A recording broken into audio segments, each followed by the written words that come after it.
नमस्कार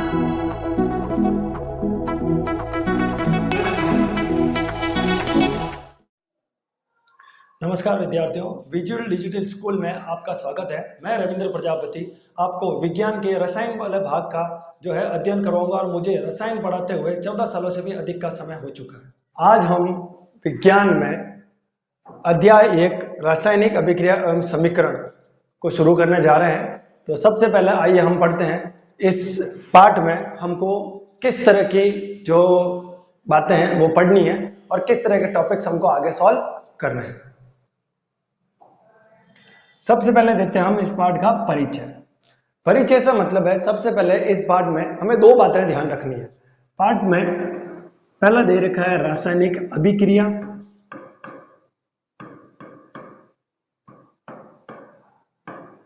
और दूसरा जो दे रखा है इसका दूसरा भाग वो है समीकरण।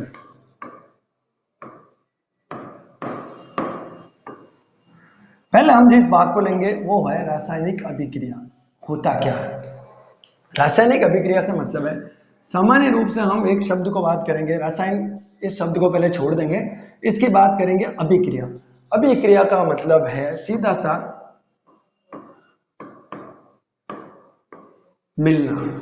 मिलने से मतलब किन्हीं भी दो अलग अलग तरह के पदार्थों को, वस्तुओं को आपस में मिलाकर हम ये देखते हैं कि उनके मध्य अंतरक्रिया क्या हो रही है और उस क्रिया के फलस्वरूप कोई नई चीज बनती है या कुछ नए अनुभव हमें महसूस होते हैं, हम कुछ नया परिवर्तन होते हुए देखते हैं। तो हम कह सकते हैं कि दी हुई चीजों में या जिन चीजों को हमने आपस में मिलाया है या आपस में उनको क्रिया करवाई है उनके मध्य अभिक्रिया हो चुकी है।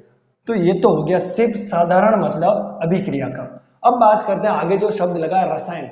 रसायन का मतलब है जितने भी केमिकल, हम अपनी आम भाषा में कह सकते हैं केमिकल या रसायन। रासायनिक पदार्थों के मध्य जब अभिक्रिया होती है तो उनके क्रिया के फलस्वरूप जो नई चीजें बनती है तो हम कह सकते हैं कि इन दो रासायनिक पदार्थों को मिलाने पर एक नई प्रक्रिया हुई है और उस प्रक्रिया के फलस्वरूप इस तरह का उत्पाद बना है। अब हम ये हो चुके रासायनिक अभिक्रिया। हमने एक साधारण से बात करी, किसी चीज को मिलाना एवं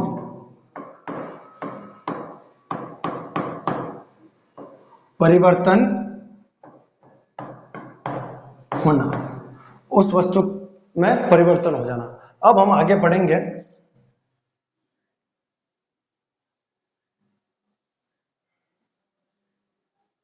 अब बात करते हैं रासायनिक अभिक्रियाओं के कुछ छोटे से उदाहरण जो हमारी रोजमर्रा की जिंदगी में, हमारे आसपास के जीवन में हमें दिखाई देते हैं। जैसे बात करते हैं एक सीधा सा कच्चे भोज्य पदार्थों का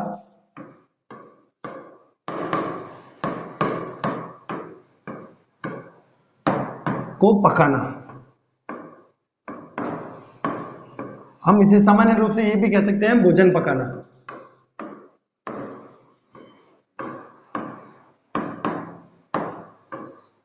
ऐसा है। पर पहले वाली लाइन में और कोष्टक में जो लिखा हुआ है उन दोनों में थोड़ा सा फर्क है। कैसे? पहले जो भोजन पकाया, अपन अगर सामान्य रूप से कहें भोजन पकाना, तो भोजन पकाना एक सामान्य विधि का नाम है। परंतु उस विधि के अंदर अगर हम थोड़ा सा गहराई में जाएं तो हमें शुरुआत कहां से करनी होगी? कच्चे भोज्य पदार्थों से। कच्चे भोज्य पदार्थों को जब हम सारी प्रक्रियाओं द्वारा या विधियों द्वारा, जैसा कि हम अपने घर में जो माँ है वो जो खाना बनाती है उनका हम प्रोसेस प्रक्रिया देखते हैं, तो हम देखेंगे कच्चे भोज्य पदार्थों को पकाने के बाद हमें पका हुआ भोजन खाने को मिलता है। हम कच्चे भोजन को नहीं खा सकते। क्यों? क्योंकि कच्चा भोजन या कच्चा कोई भी सामान या कोई भी खाद्य सामग्री हमारे शरीर के लिए उपयोगी ना होकर अनुपयोगी होती है। परंतु पके हुए भोजन को हम आसानी से खा सकते हैं, उसको आसानी से उसका पाचन हमारा शरीर उसके लायक होता है और उसको पचा सकता है। ऐसे कैसे? ये जो प्रक्रिया है, इसके अलावा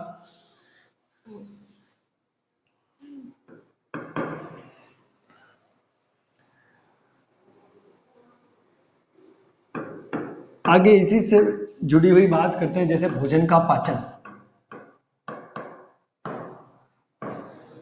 भोजन का पाचन, ये भी एक प्रक्रिया है और ये भी एक रासायनिक अभिक्रिया। बिना भोजन का पाचन जो है, पका हुआ भोजन जैसे ही हमारे शरीर में आमाशय में आगे आंत्र वाले भाग में जाता है, उसके बाद भोजन के जो अवयवी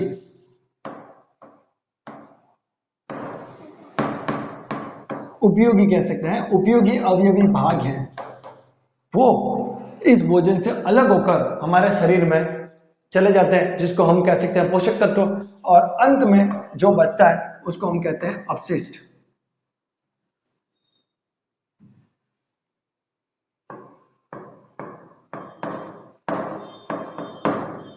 और यह अपशिष्ट शरीर के द्वारा बाहर त्याग दिया जाता है। तो जो भोजन हमने खाया उसमें से बहुत सा भाग एक अपशिष्ट के रूप में बाहर निकल जाता है, परंतु कुछ उपयोगी अवयवी भाग या तत्व हमारे शरीर के काम आते हैं और वो हमारे शरीर में रह जाते हैं। तो ये जो समस्त जो प्रक्रिया है, जो आगे से आगे एक एक हिस्से में होते हुए चली गई और ये समस्त काम हुआ, तो इस समस्त चीज को हम कह सकते हैं रासायनिक क्रिया या अभिक्रिया। अब बात करते हैं यहां पर रसायन कहाँ है, तो इस भोजन के अंदर बहुत सारी चीजें थी, जैसे हम कह सकते हैं विटामिन, प्रोटीन, कार्बोहाइड्रेट, ये सारी चीजें भोजन में उपस्थित रसायन है और इनके पाचन में शरीर के अंदर खूब सारे एंजाइम उपस्थित होते हैं। वो एंजाइम रासायनिक पदार्थ ही होते हैं और ये आपस में क्रिया करके जो है पूरे भोजन का पाचन करते हैं। तो भोजन का पाचन भी एक तरह से संपूर्ण रासायनिक प्रक्रिया है। अब हम कह सकते हैं ऐसे कैसे, एक और उदाहरण है,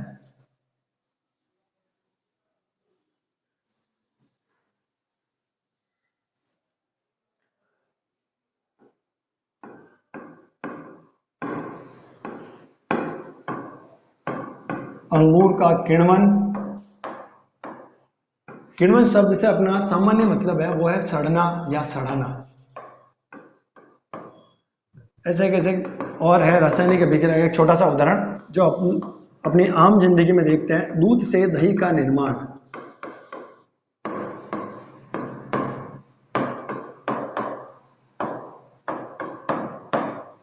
दूध से दही का निर्माण, इसमें भी दूध के अंदर जो लैक्टोज शर्करा होती है वो लैक्टोबैसिलस बैक्टीरिया की वजह से लैक्टिक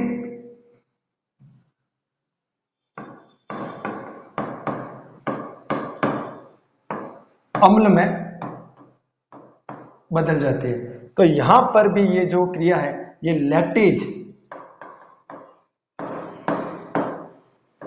एंजाइम की मदद से ये रासायनिक क्रिया होती है और यहां पर दूध जो है वो दही में बदल जाता है। तो ऐसे बहुत सारी रासायनिक अभिक्रिया हैं जो हम इस पार्ट में आगे से आगे पढ़ते रहेंगे और आपको उसके बारे में पूरी तरह से विस्तार से जो एक एक चीज है जो आपको समझाई जाएगी। तो आइए आगे बढ़ते हैं।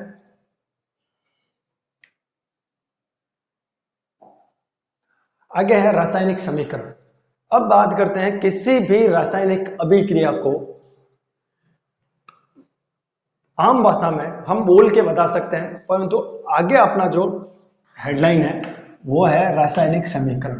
अब पहले तो वर्ड समझते हैं समीकरण का अर्थ क्या है। हमने गणित में छोटी क्लासों से पढ़ते आ रहे हैं कि x + y = 5, ऐसे कोई संख्याएं दे रखी होती है, जैसे ये कहीं पर ऐसे दे रखा होता है,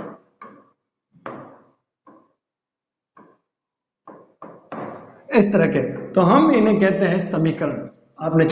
आपने गणित के विषय में आपने को पढ़ा होगा, पर यहां पर हमको रसायन में भी समीकरण बनाने पड़ते हैं और उन समीकरणों को जो आसानी से समझने के लिए, या यूं कह सकते हैं कि रासायनिक अभिक्रियाओं का एक संक्षिप्त रूप जो होता है उसको कहते हैं समीकरण। तो देखिए समीकरण का सामान्य भाषा में क्या अर्थ है। समीकरण का सामान्य भाषा में हम रसायन की भाषा में कह सकते हैं कि रासायनिक अभिक्रियाओं को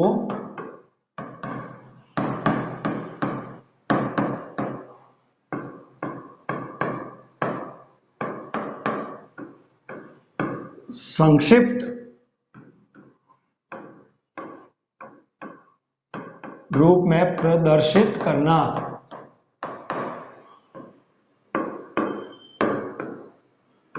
क्या कहलाएगा?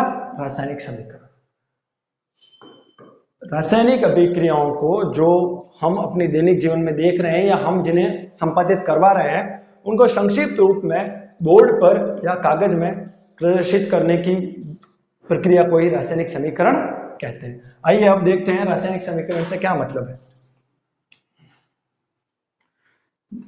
उदाहरणार्थ हम जैसे देखते हैं, एक धातु है मैग्नीशियम।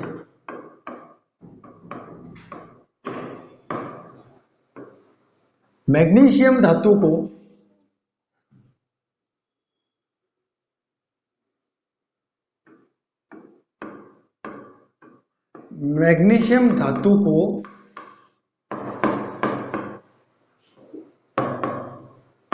वायु में उपस्थित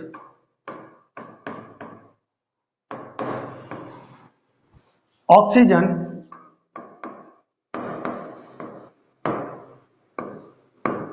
की उपस्थिति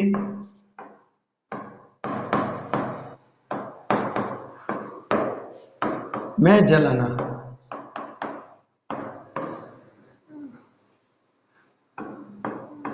में जलाने पर, पूरी प्रक्रिया लिखते हैं, जलाने पर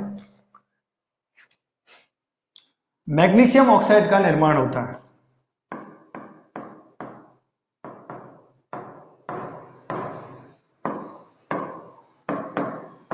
मैग्नीशियम ऑक्साइड का निर्माण होता है।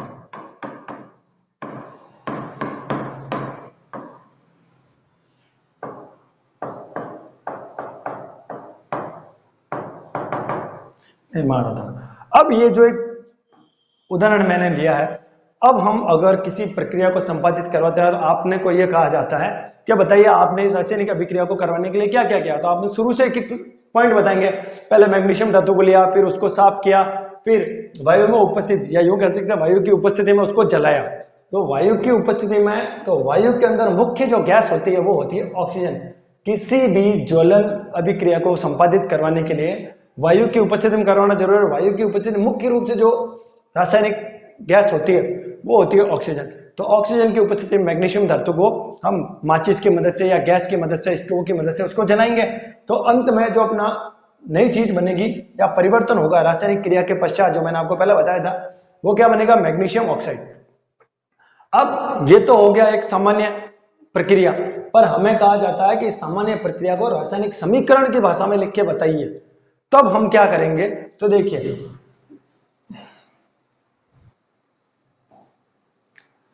तो सबसे पहले हम शुरुआत करेंगे मैग्नीशियम।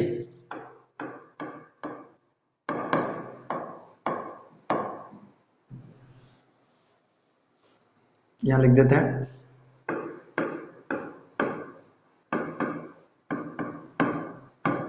जो कि अपना क्या था? मैग्नीशियम धातु। अब समीकरण के रूप में लिख रहे हैं। पहले भी आपको बताया, संक्षिप्त रूप जो उपयोगी तरह से हर पूरी प्रक्रिया को छोटे से छोटे भाग को समझा सके, ऐसा संक्षिप्त रूप ही क्या कहलाएगा? रासायनिक समीकरण।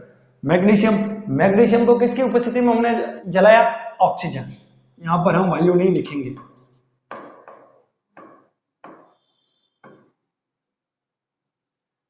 ऑक्सीजन।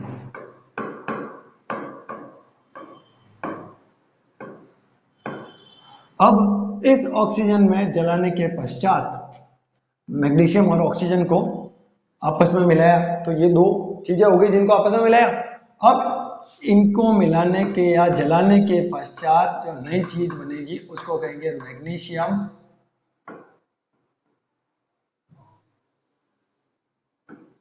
Magnesium oxide.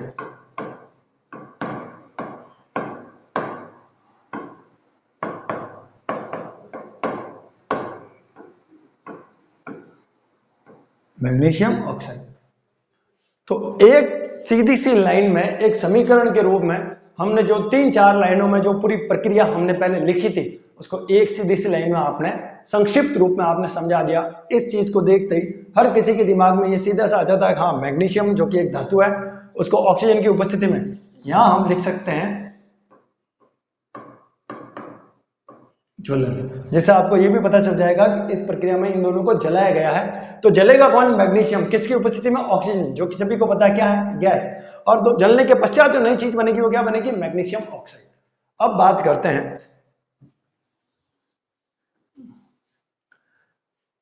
किसी भी रासायनिक अभिक्रिया में भाग लेने वाले पदार्थ और उन अभिक्रियाओं पदार्थों के मध्य अभिक्रिया होने के पश्चात जो नई वस्तु बनती है या जो नया पदार्थ बनता है उसे क्या कहते हैं? तो देखिए, हमेशा इस तरफ राइट हैंड साइड यानी दाईं तरफ जो रासायनिक पदार्थ लिखे जाते हैं वो होते हैं हमेशा क्रियाकारक। तो हम यहां पर कह सकते हैं जैसे मैग्नीशियम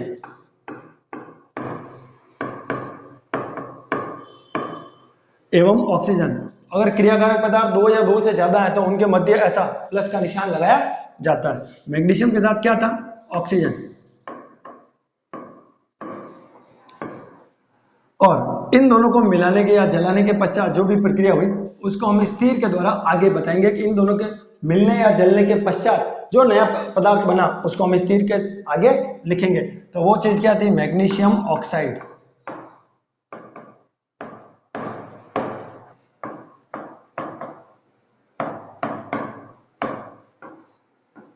मैग्नीशियम ऑक्साइड। तो ये जो हिस्सा है तीर के इस तरफ ये कहलाएगा लेफ्ट हैंड साइड यानी कि बाईं तरफ।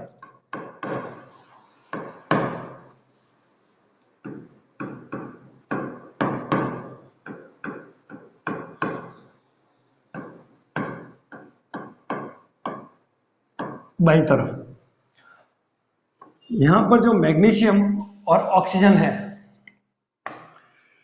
ये दोनों अभी किसी रासायनिक अभिक्रिया में भाग ले रहे हैं, अतः ये कहलाएंगे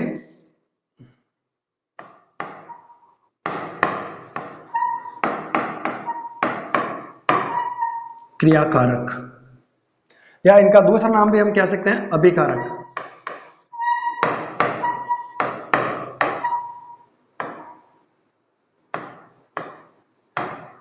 जो किसी रासायनिक अभिक्रिया में भाग लेते हैं उनको कहते हैं क्रियाकारक या फिर अभिकारक। और किसी क्रिया के फलस्वरूप क्रियाकारकों की आपस में रासायनिक क्रिया के फलस्वरूप जो नई वस्तु बनती है या जो नया पदार्थ बनता है उसे हम कहेंगे उत्पाद।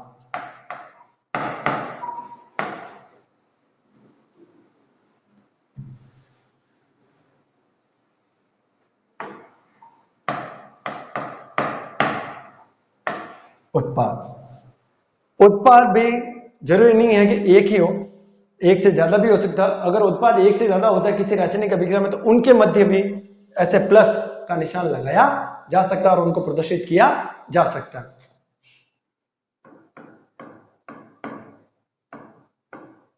तो अब हम देख सकते हैं कि मैग्नीशियम और ऑक्सीजन ये दोनों तो हो गए हमारे क्रियाकारक या यूं कह सकते हैं अभिकारक, और इन दोनों की क्रिया के पश्चात जो नया उत्पाद बना मैग्नीशियम ऑक्साइड ये रहेगा हमारा उत्पाद। तो क्रियाकारक हमेशा राइट हैंड साइड यानी दाईं तरफ रहेंगे इस तरफ, और उत्पाद जो है हमेशा बाईं तरफ यानी लेफ्ट हैंड साइड इस तरफ रहेगा। जब भी हम बोर्ड पर या नोटबुक में या कॉपी में लिखते हैं तो क्रियाकारक हमेशा हमारे दाहिने हाथ के सामने की ओर यानी तिरछा इस तरफ रहेगा, जैसे कि मैं यहाँ पर खड़ा हूं, और उत्पाद जो है हमारे बाएं हाथ के जस्ट तिरछा यानी कि सामने इस तरफ रहेगा। तो इस तरीके से किसी भी रासायनिक अभिक्रिया को संक्षिप्त रूप में समीकरण के रूप में ऐसे लिखा जाता है या ऐसे बताया जाता है। ये हो गया हमारा रासायनिक समीकरण। तो ये बन गया हमारे क्रियाकारक, और क्रियाकारकों के आपसी क्रिया के फलस्वरूप जो नई चीज बनती है या क्रिया के पूरा संपूर्ण होने के बाद जो बनता है वो रहेगा हमारा उत्पाद। ठीक है।